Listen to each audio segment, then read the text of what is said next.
I sit here, honestly, I'm stewing a little bit. I'm a little irritated with the Democrats and their proposal of HR Bill 1387. It's it's an anti-firearms bill that they're disguising under the pretense that you're going to be safer with this. And basically, it makes felons out of regular people. It also imparts a ton of restrictions on firearms and how you can keep them, what it takes to purchase one, the licensing associated with it, and how you sell it, handle it, store it, everything. So a few things that I read in the actual bill itself I find are a little disturbing.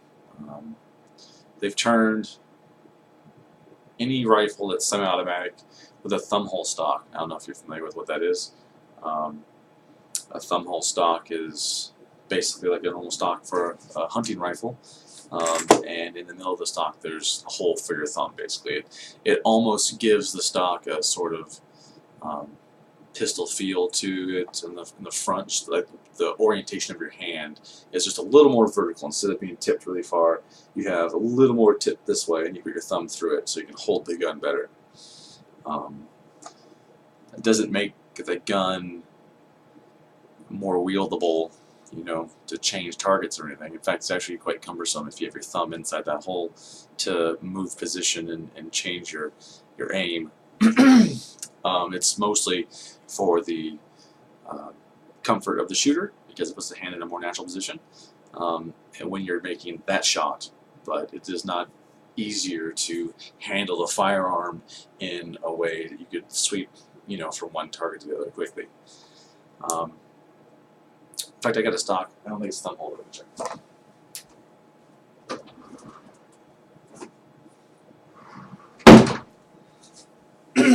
This is not thumb hole. This is a regular stock. But you can see that your hand would be very forward and up on here. If there's a hole here, they put like a hole like in here, so your thumb just goes through it. It just kind of gives you a slightly more vertical grip. Now, that instantly makes a semi-automatic rifle an assault weapon. That's ludicrous. They also say that a semi-automatic pistol or semi-automatic centerfire or rimfire rifle with a fixed magazine that has the capacity to accept more than 10 rounds of ammunition. Basically, that's any semi-automatic pistol except for a few 1911s and maybe some small subcompact pistols that would fit that classification. They are now considered to be assault weapons. That's with a fixed magazine or with a detachable magazine that holds more than 10 rounds or has a threaded barrel on the end. A lot of guns you can buy, pistols, have threaded barrels that have covers over the end of them, so that if you wanted to later on get a tax stamp for a suppressor or something like that, you could do that and then take the little cover off and thread the suppressor on. But you can't even buy a suppressor without a tax stamp, which goes through the ATF. So they're making those guns now also considered assault weapons, even if you don't have anything attached to it. They also say that you need a permit to have any of those things, including this little guy. This is now considered a high-capacity magazine, even though it's standard capacity by the industry. So now this high-capacity magazine requires a permit to even own. If you travel with this, you have to have a permit that states that you're allowed to even have it in the first place. And all this is a piece of plastic with a spring in it. It's got a spring. You don't even have to have bullets in it. You don't need a bullet. You don't even have to own a gun. But having this in your possession without the permit to own this piece of plastic is a gross misdemeanor, as they put it. And if you get caught a second time, it's a felony.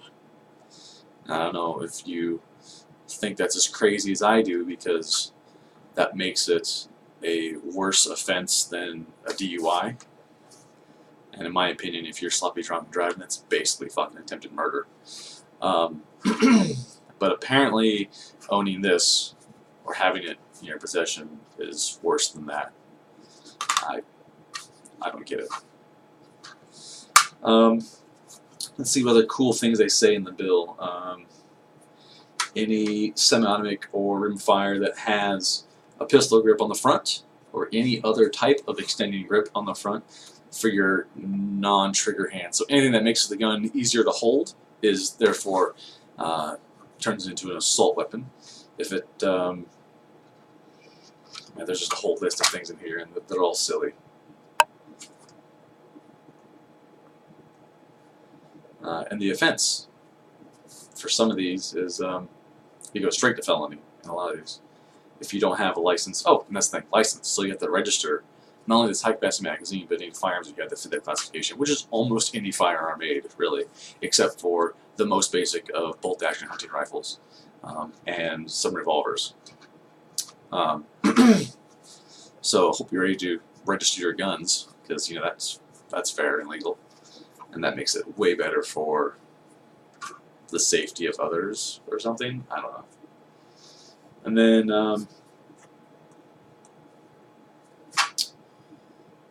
yeah, here it is. A gross misdemeanor punishable in Chapter 9A.20 RCW. If you've been previously found guilty in this section, it's a Class C felony.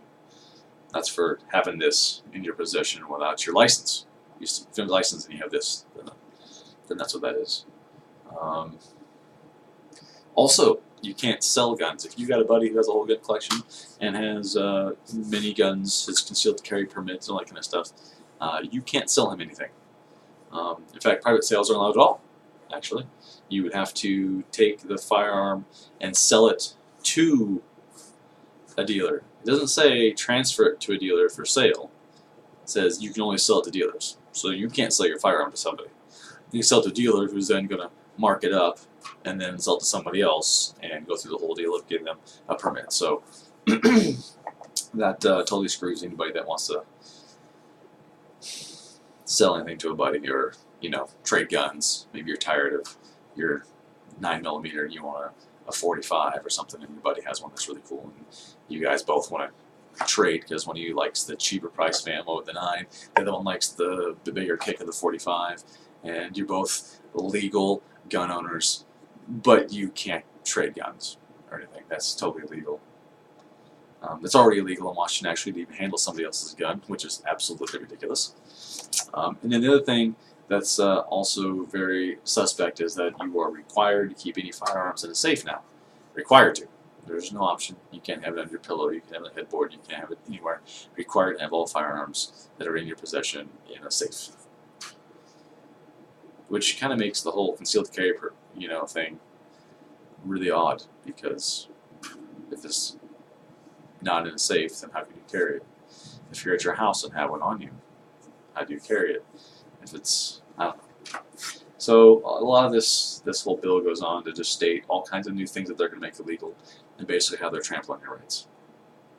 But the one that really blows me the most is this guy. This is why I won't move to California, actually. Just owning this in California makes me a felon. So these guys think that because I own this, now that I should be in jail. That seems fair, right? This piece of plastic? You didn't have to own a firearm in California. If you own this little guy right here, you belong in jail. Isn't that stellar? Fuck California. And for some reason, people in my family can understand why I would never go to California.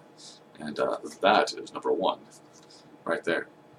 So, in short, I will never forgive the Democrats for this crap. This is just a complete violation of the Constitution. Complete violation of what this country is founded on. These people obviously don't love their country.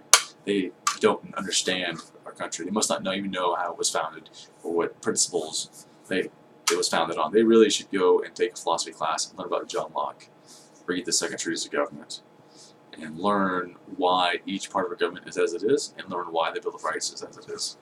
Because they would really learn what treasonous acts that they are committing by making this a felony. Sad day.